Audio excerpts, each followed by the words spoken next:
করে শুইয়ে দিল আর এমন করে শরীরের উপরে আঘাত করতে লাগলো।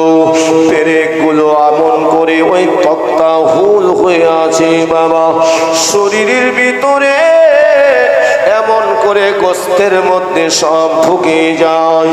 হযরতে আসিয়া তিনি আমার আল্লাহকে ডাকতে থাকেন, আল্লাহ আল্লাহ আল্লাহ আল্লাহ আল্লাহ আল্লাহ আল্লাহ, জোরে বলুন সুবহানাল্লাহ।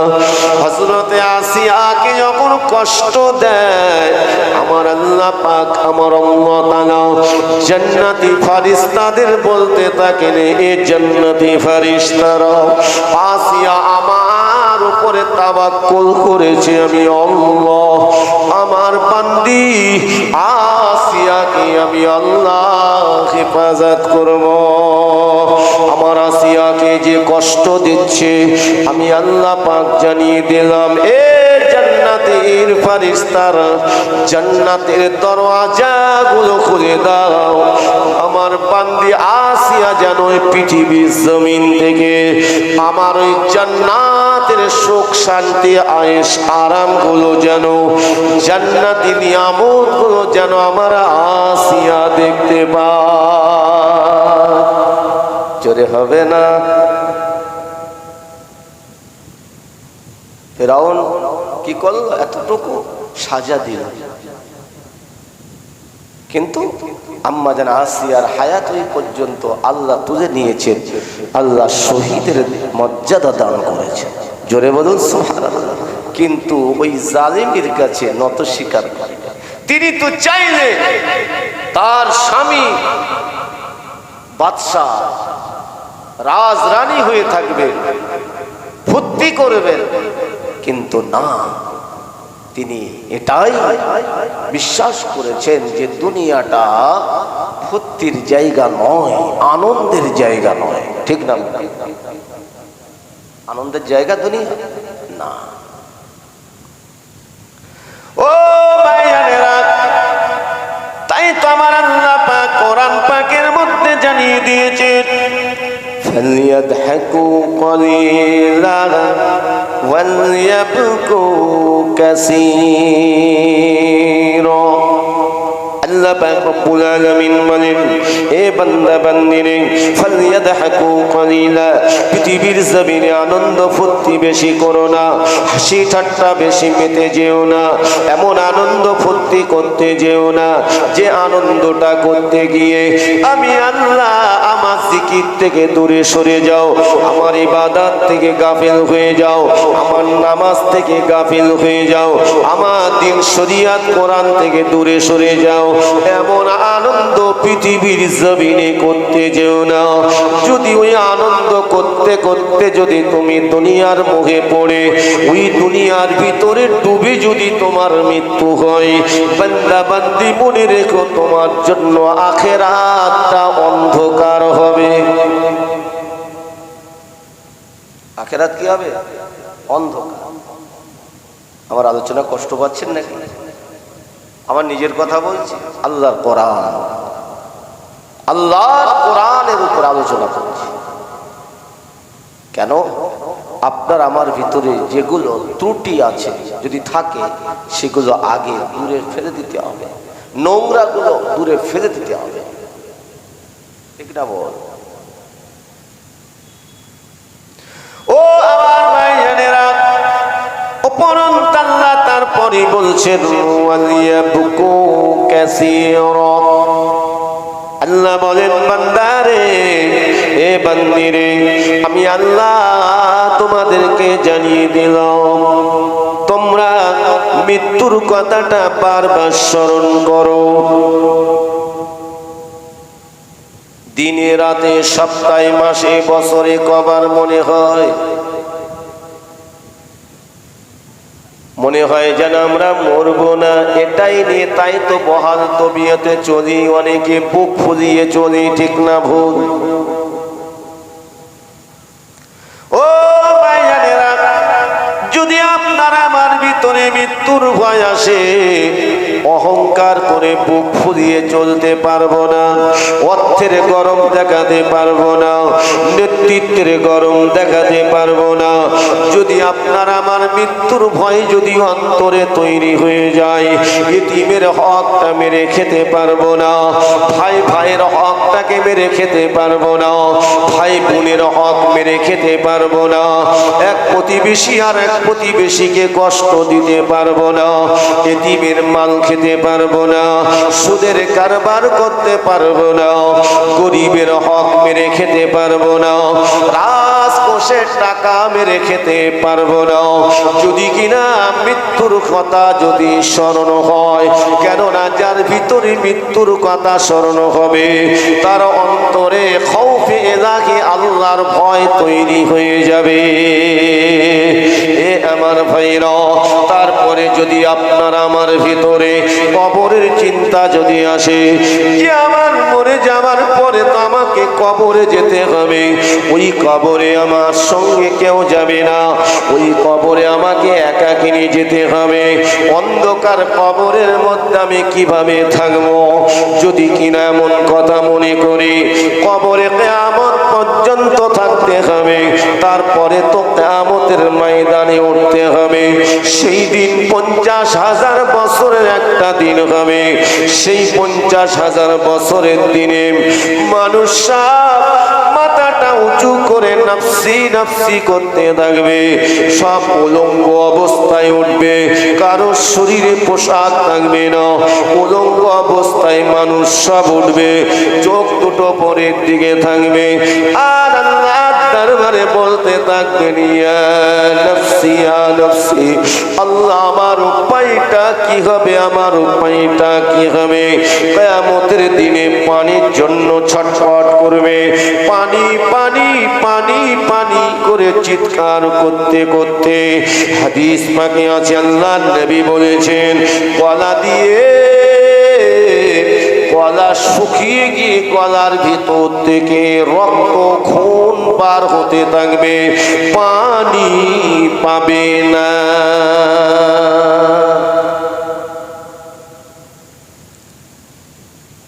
সেদিন আল্লাহ একটা শান্তির পানি আল্লাহ দান করবেন। সেই পানিটা কার হাতে থাকবে বলেন? আমাদের নবী, দয়ার নবী, রহমাতাল লিল আলামিন নবীর নূরের হাতে থাকবে বাবা। ইন্না আ'তাইনাকাল কাউসার ফাসাল্লি লিরাব্বিকা ওয়ানহার শানিআকা হুয়াল আবতার। কিয়ামতের দিন, কঠিন হাসরের দিনে যখন মানুষ পানি পানি করে চিৎকার করবে, পানি পাবে না, পানি পাবে না, আল্লাহ বলছেন ইন্না আ'তাইনাকাল কাউসার, নিশ্চয়ই হাউজে কাউসার, ওই নিয়ামতি পানিটা আমার নবীর নূরের হাতে থাকবে, আল্লাহর নবী দয়ার নবীর হাতে থাকবে। আমার আল্লাহ বলেন আমার নবী নিজে হাতে করে নবীর উম্মতীদেরকে হাউজে কাউসারের পানি পান করাবে। হে মুসলমান ঘরের ছেলেরা, যুবকেরা, সেই হাউজে কাউসারের পানি যে একবার পান করবে, জিন্দেগিতে অনন্তকালের জন্য আর কোনোদিন পানির পিপাসা লাগবে না।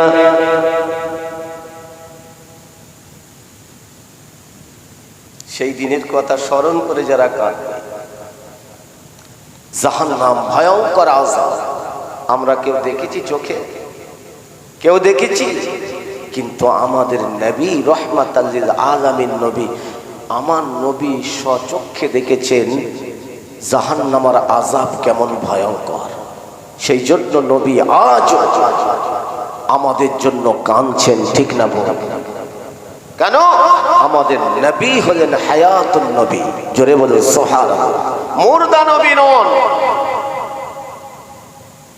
তো তবে আপনি হয়তো বলবেন, কেন? আমার নবীর কি মৃত্যু হয়নি? হ্যাঁ, আমার নবীর মৃত্যু হয়েছে, মৌতের পেয়ালা জেগেছে। মৃত্যু কবার হবে বাবা বলেন? কবার হবে? একবারই। কুল্লু নাফসিন যায়িকাতুল মাউত। আল্লাহ পাক রব্বুল আলামিন বলেন, আমি যার জীবন দিয়েছি তার মউতের পেয়ালা চাকাবো একবার। সুম্মা লা ইয়ামুতু ফিহা ওয়া লা ইয়াহইয়া। আল্লাহ বলেন, মৃত্যু কার দ্বিতীয়বার হবে না, মৃত্যু একবারই হবে, দ্বিতীয়বার আর হবে না। যদি কেউ আযাবে জাহান্নাম ভোগ করে আর সইতে না পেরে যদি বলে, আল্লাহ এর থেকে মৃত্যু অনেক ভালো ছিল, আল্লাহ এর থেকে মৃত্যু অনেক ভালো ছিল, আল্লাহ আপনি আমাকে মৃত্যু দেন, মৃত্যু দেন। আমার আল্লাহ বলবেন, বান্দারে তোমার আর মৃত্যু হবে না, মৃত্যু আর হবে না, আমি তো মৃত্যুকে জবে করে দিয়েছি। এইভাবে তুমি আযাব ভোগ করতে থাকো, এইভাবে তুমি শাস্তি ভোগ করতে থাকো। এ আমার ভাইজানেরা, ওই জাহান্নামের আযাব কেমন ভয়ঙ্কর আমার নবী স্বচক্ষে দেখেছেন। কেননা এই যে মাসটা আমাদের কাছ থেকে বিদায় হয়ে গিয়েছে, রজবের মাস, আল্লাহ নবী দয়াল নবী আমার আল্লাহর সঙ্গে দিদার লাভ করতে গিয়েছিলেন, ঠিক কিনা? আমার আল্লাহ পাক আল্লাহ তাআলা আমার নবীকে মিরাজ দান করেছিলেন, জোরে বলুন। আমার আল্লাহ স্বয়ং দাওয়াত করেছিলেন, পৃথিবীর জমিনে নয়, হেরা গুহাতে নয়, আসমানে নয়, জান্নাতে নয়, সিদরাতুল মুনতাহায় নয়, বাইতুল মামুরে নয়, আমার আল্লাহ আমার নবীকে দাওয়াত করেছিলেন খাস আমার আল্লাহ পাকের সিংহাসন আরশে মুআল্লা। তাই আমার নবীকে আল্লাহ ওই মিরাজের রাতে আমার আল্লাহ জান্নাত দেখিয়েছে। আমার নবী জান্নাত দেখে এত আনন্দিত হয়েছেন, আল্লাহ শুকরিয়া আদায় করে আল্লাহর কাছে বলেছে, আল্লাহ আমার উম্মত উম্মতিদেরকে আপনার এই শান্তির দয়ার জান্নাত নসিব করবেন। যদি বলবেন না, আহ কি নবী দেখেন, কি মায়ার নবী, কি দয়ার নবী। আমার নবীকে যারা মেরেছে, আমার নবী তাদের বদলা নেননি, উপরন্তু আমার নবী তাদের জন্য হেদায়েতের দোয়া চেয়েছে। বলুন সুবহানাল্লাহ। সেই নবীর আখলাকে যারা, সেই নবীর আখলাকে যারা আঘাত করে, কি বাবা আমার আল্লাহ ছেড়ে দেবে? আমার আল্লাহ সব থেকে প্রিয় আমাদের নবী, আর আমাদের নবীর প্রিয় যারা হবে আমার আল্লাহ তাদেরকে পৃথিবীর বুকে যত বান্দা বান্দি আল্লাহ পাঠিয়েছেন, উম্মতি মুহাম্মাদীদের দরজা আল্লাহ সব থেকে উচ্চ করবেন। জোরে বলা যাবে না? ও ভাইজানেরা, আল্লাহ নবী দয়াল নবী নূর নবী আমার, ওই সময় আমার নবী দয়াল নবী আমার যখন তিনি জান্নাত দেখেছিলেন, আমার আল্লাহ পাকের দরবারে আরজু করেছিলেন, না আমার উম্মত উম্মতিদেরকে আল্লাহ আপনার এই দয়ার জান্নাত দেবেন। জান্নাতের ভিতরে এত শান্তি, এত শান্তি, এত শান্তি। আমার নবী খুশিতে বাগে বাগ হয়ে গেলেন। আমার আল্লাহ পাক জিবরিলকে বলেছিলেন, জিবরাইল আমার নবীকে এবার একটু জাহান্নামটা দেখিয়ে দাও। এ আমার ভাইজানেরা, হযরত জিবরাইল ফেরেশতা নবীকে নিয়ে যখন জাহান্নামের দরওয়াজার কাছাকাছি নিয়ে গেলেন, আমার নবী দয়ার নবী রাহমাতাল লিল আলামিন নবীকে হযরত জিবরাইল ফেরেশতা বলেছিলেন, ইয়া রাসূলুল্লাহ, ইয়া হাবিবাল্লাহ, হুজুর জাহান্নাম আল্লাহ আপনাকে দেখাবেন। ওই সময় আমার নবী জাহান্নামের মালিক ফেরেশতাকে বলেছিলেন, এ জাহান্নামের দরওয়াজার মালিক ফেরেশতা দরওয়াজাটা খুলে দাও। আল্লাহ নবী যখন আমার নবী যখন বললেন, দরওয়াজা খুলে দিলেন। আল্লাহ নবী জাহান্নামের আযাব দেখে, শাস্তি দেখে, ভয়ঙ্কর আগুন আগুন দেখে ভয়ঙ্কর গর্জন শুনতে পান। জাহান্নাম শুধু গর্জন করতে থাকে, মানে জাহান্নাম শুধু খোরাক চাইতে থাকে আল্লাহর কাছে। জাহান্নামের খোরাক, এই আগুনের খোরাক কি হবে? কাঁকর আর পাথর। আর একদল অপরাধী, জালিম অপরাধী, আল্লাহকে অস্বীকারী, এই আল্লাহর বান্দা বান্দিরা জাহান্নামের ওই আগুনের কাঠ হবে। কি হবে? কাঠ হবে, যারা আল্লাহকে অস্বীকার করে মরবে, বিনা তওবায় বিনা কালেমায় মরবে। আমার নবী এক একটা আযাব, সুদখোরের কেমন আযাব হচ্ছে, মদখোরের কেমন আযাব হচ্ছে, এক একটা আযাব। যে সমস্ত নারীরা বেহায়া বেশরমের মতো ঘোরে, বেপর্দায় যারা চলে গেছে, আল্লাহ যাদের কবুল করে, জাহান্নামের ভিতরে পুরুষদের থেকে নারীরা বেশি আযাব ভোগ করবে, নারীরা বেশি প্রবেশ করবে।